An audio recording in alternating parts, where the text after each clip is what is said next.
जय हिंद दोस्तों बांदीपुरा में आतंकियों को सेना ने ठोका और चीन को जवाब देने के लिए सेना कितनी तैयार, army chief general Manoj Pande ने लिया जायजा। वहीं समुद्र में उतरेंगे सूरत और उदयगिरी। तो आइए जानते हैं इनके बारे में डिटेल में।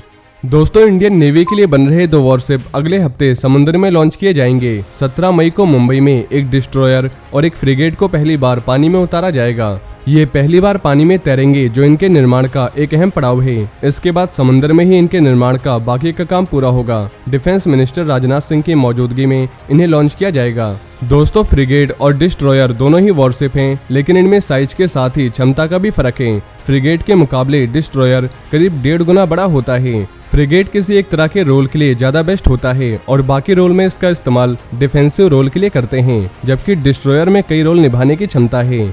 इसे एंटी सबमरीन, एंटी शिप या एंटी एयरक्राफ्ट के तौर पर भी इस्तेमाल कर सकते हैं और ये सभी में उतनी ही सटीकता से अपना रोल निभाता है। प्रोजेक्ट 15B के तहत 4 गाइडेड मिसाइल डिस्ट्रॉयर बनने हैं। पिछले साल नवंबर में ही इस प्रोजेक्ट का पहला डिस्ट्रॉयर विशाखापट्टनम नेवी में शामिल हुआ था।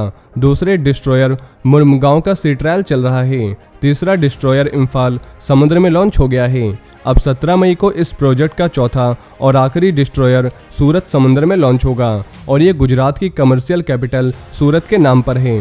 दोस्तों, बांदीपुरा के बराड़ इलाके में आतंकियों की मौजूदगी के बाद सुरक्षा बलों ने सर्च ऑपरेशन चलाया था। इस बीच घेरा सख्त होता देख आतंकियों ने सुरक्षा बलों पर फायरिंग शुरू कर दी।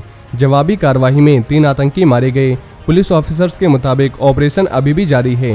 दरअसल सुरक्षा बलों ने बराड़ में आतंकियों के ग्रुप की मौजूदगी की जानकारी मिलने पर यह ऑपरेशन शुरू किया था। इसके बाद ज्वाइंट ऑपरेशन चलाया गया। वहीं army chief general Manoj Pande चीन से लगी सीमाओं पर सुरक्षा बलों की तैनाती का जायजा लेने के लिए लद्दाख के 3 दिवसीय दौरे पर हैं। आर्मी चीफ के रूप में कार्यभार संभालने के बाद लद्दाख क्षेत्र की अपनी पहली यात्रा पर थर्सडे को लेह पहुंचे हैं। जनरल पांडे को पूर्वी लद्दाख पर मेन फोकस रखते हुए सीमा पर तैनात सुरक्षा स्थिति से अवगत कराया गया। ऐसे संवेदनशील क्षेत्रों में सुरक्षा बलों को अलर्ट मोड पर रखा गया है। जनरल पांडे ने बाद में lieutenant general Upendra Dwivedi, general officer commanding in chief उत्तरी कमान और lieutenant general A Sen Gupta, general officer commanding fire and fury core के साथ केंद्र शासित प्रदेश लद्दाख के उपराज्यपाल RK माथुर से मुलाकात की। इसके बाद केंद्र शासित प्रदेश लद्दाख में सिविल मिलिट्री कोऑपरेशन और डेवलपमेंट एक्टिविटीज में भारतीय सेना की भूमिका से संबंधित मुद्दों पर बातचीत की। लद्दाख की अपनी यात्रा के दौरान जनरल पांडे पूर्वी लद्दाख में फॉरवर्ड एरियाज का भी दौरा करेंगे और दुनिया के सबसे कठिन और दुर्गम इलाकों में से एक line of actual control LAC पर तैनात सैनिकों के साथ बातचीत करेंगे। वहीं इंडियन स्पेस एजेंसी इसरो ने फ्राइडे को सुबह human rated solid rocket booster यानी HS-200 का सफलतापूर्वक टेस्ट किया है।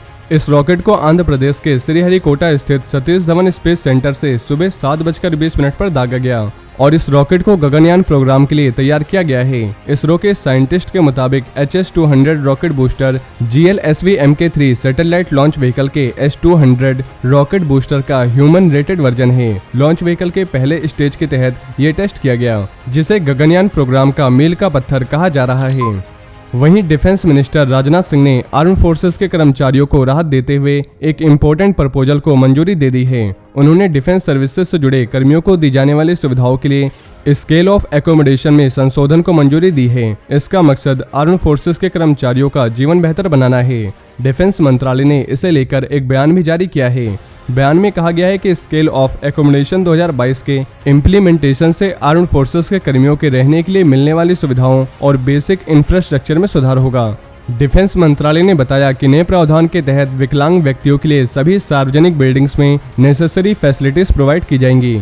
SOA के जरिए फ्यूचर के परियोजनाओं में आर्म्ड फोर्सेस के कर्मियों के लिए बेहतर जीवन लेवल को सुनिश्चित किया जाएगा। स्केल ऑफ एकोमोडेशन 2022 को अमल में लाने से करंट की जरूरतों और बेसिक इंफ्रास्ट्रक्चर में जबरदस्त सुधार होगा। मंत्रालय के मुताबिक scale of accommodation defence services से जुड़े कर्मियों के लिए operational, functional, training, administrative, housing और इंटरटेनमेंट सुविधाओं के लिए सुविधाओं को बेहतर बनाने के लिए दिए जाने वाले अधिकार को डिफाइन करता है। तो दोस्तों, ये थे आज के कुछ बड़े डिफेंस अपडेट। इसके अलावा अगर आप भारतीय सेना से जुड़ी और भी जानकारी जानना चाहते हैं तो आपको हमारे दूसरे चैनल डिफेंस एनालिसिस पे मिल जाएगी, जिसके लिंक आपको नीचे डिस्क्रिप्शन में मिल जाएगी। और ये जानकारी अगर आपको पसंद आई हो तो वीडियो को ज़्यादा से ज़्यादा शेयर करें और चैनल को सब्सक्राइब करना ना भूलें। जय हिंद, जय भारत।